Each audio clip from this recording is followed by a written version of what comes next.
Hello, I'd like to thank everyone for tuning in for my book launch of my brand new collection, Delta Function, from Alien Buddha Press. And I would like to give a special thanks to Red over at Alien Buddha Press for this opportunity. I'm so pleased at how quickly this collection came together and is getting out in the world. And I do hope you enjoy this reading today. Delta function is a mathematic term which I kind of describe was the inspiration for this collection. And I wrote a preface to the book, which is something new for me. I don't normally do, but I'd like to read the preface and then I'll follow that with a reading of selected poems from the book. So this is the preface to Delta Function. Ascend.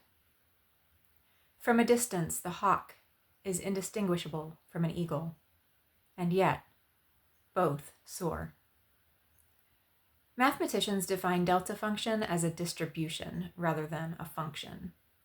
In layman's terms, this concept deals with the purpose of zero in its different mathematic roles. The role of zero and what it represents philosophically became the premise for the title poem of this collection, which uses poetry to analyze our roles as individuals and members of the human family. Delta function asks the reader whether we, by occupying a crucial space as something unique and wholly special, can also humbly embrace the nothingness of our relatively small roles in the grand scheme of eternity. And in doing so, can see ourselves as beings whose central function is defined by our commonalities rather than our differences.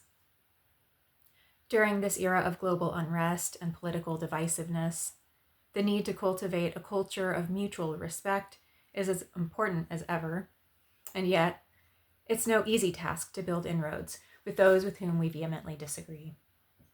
Early 20th century author G.K. Chesterton once wrote, "It is constantly assumed that when the lion lies down with the lamb becomes lamb-like.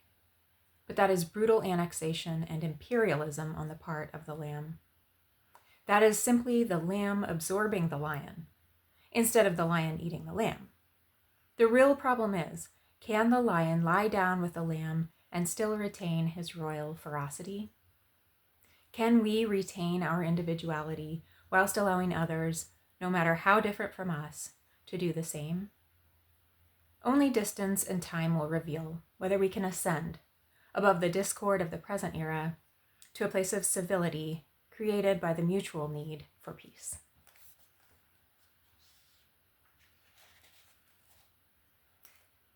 Delta Function opens the collection with an epigraph by Andrew Zimmerman Jones, who is a current mathematician. Dirac delta function has a value of 0 everywhere except at the input value of 0. 0 is nothing, except when it's something.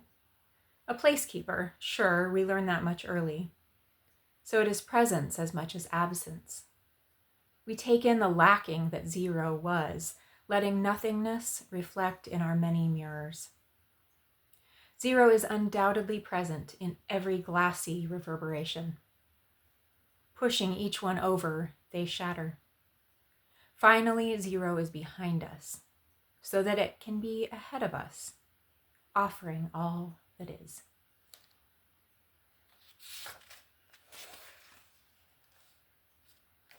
The next poem I'd like to read for you is What Everyone Wants. The fortune teller wishes you knew its words before it says them. You live in a house of truth and mirth with hunger as your primary motivation. Put a quarter in to hear more. Even a bottomless soup pot will not satisfy your insatiable appetite. It's your lucky day, 2 fortunes for the price of 1. Here is your free fortune. You don't want a fortune. You want to be free of the want for a fortune.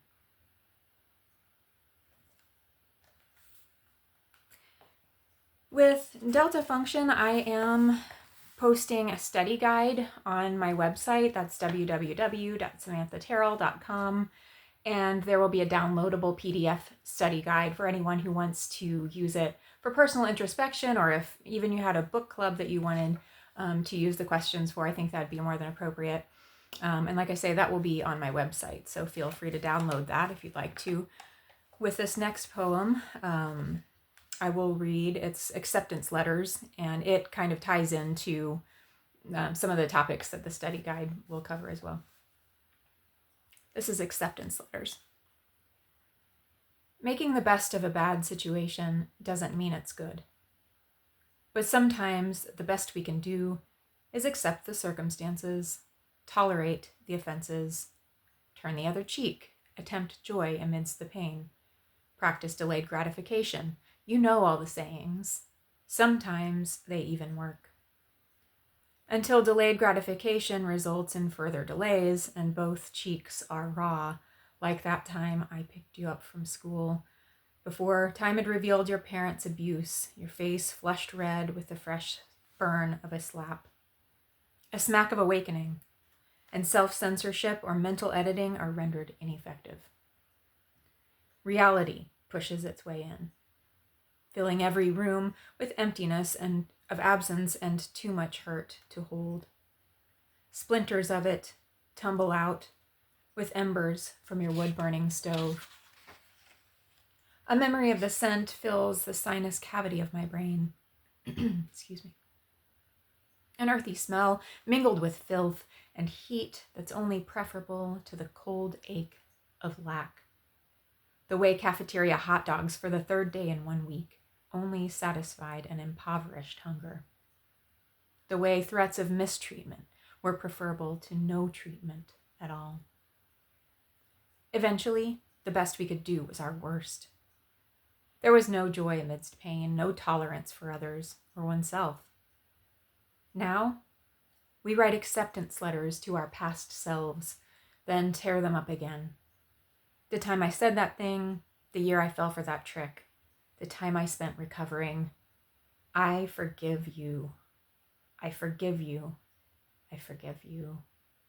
I forgive me. I forgive me. I forgive me.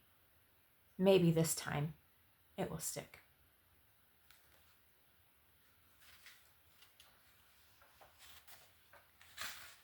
The next poem I'd like to read is Teetering on Extinction. It also opens with an epigraph by Steve Brusat, who's a current anthropologist.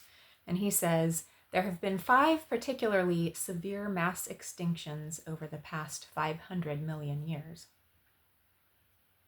From one mass extinction, every 100 million years, what have we learned? That every species has its unique vulnerabilities, but vulnerabilities nonetheless. So dinosaurs and humans may have more in common than we thought. But if we're due for an extinction event, this may be the first a species brings upon itself. When we last spoke, electric energy came over me the way the Irish say sadness comes on, ta branorm, slipping oppressively upon the shoulders of its victim, or something like that. But this wasn't sadness. This was something the Irish or the Welsh or the Inuits might have a name for, but we unsophisticated English speakers of the world don't. It's somewhere between nervous and elated. It's something like both fear and excitement mixed with the Holy Spirit and the devil himself. It's the acknowledgement that right now you like me. But if you get to know me too well, and by the way, you're on the brink of it, you won't. When you cease to like me and my kind, I'll know. I'll see the camera flash of disappointment in your irises the very moment you figure it out. That we're so alike, up to a point anyway, but unequivocally no further. How dare I break your budding trust with my egoistic autonomy, my silly selfhood that descends so easily from yours? You'll wish you could wash off the parts of me that disagree with you, snuff them out, and right then the sentiment of mass extinction begins. Ta branorm. So part of this collection is a word of warning, a word of caution maybe. A lot of my poetry deals with self-awareness as a means to social awareness, I like to say. And I do believe in this day and age that we have some societal issues, some cultural issues that we have to overcome, and maybe that's true of every era.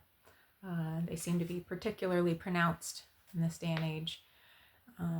And just like I express worry or a word of caution in some of these poems, I'd also like to think that I offer a word of hope and a word of encouragement in others. So we'll flip the switch here with "For humanity's sake." Did you lose someone or gain a terminal diagnosis? Perhaps you're mentally unwell. Does it matter? Yesterday, we passed each other in one of those interminably long hospital corridors. It was just you and me. I could hear your muted sobs. I should have paused to offer an embrace. Instead, I rushed right by you in my haste. Today, I recognize my negligence, my failure to offer kindness to a stranger. I could make excuses. I was running late. My judgment was cloudy. I hadn't eaten all day. Does it matter? If there is a next time, I will ease back the obstinate window pane that hangs between us and pull you close.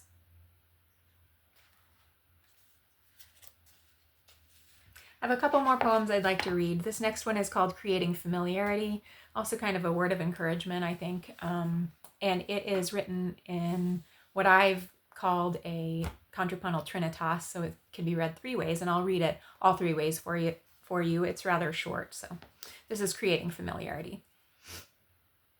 The palm is an intimate body part.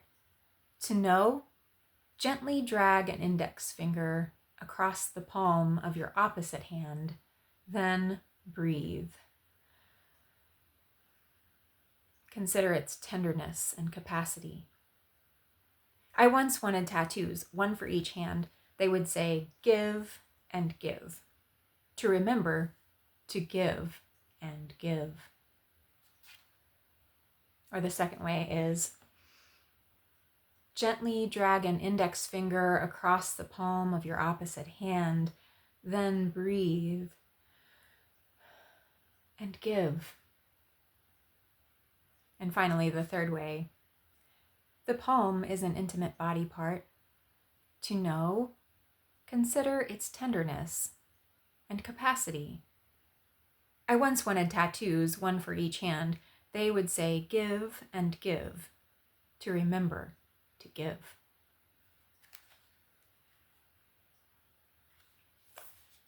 The final poem I'll read for you is the final poem in the collection, and it is called "Levity."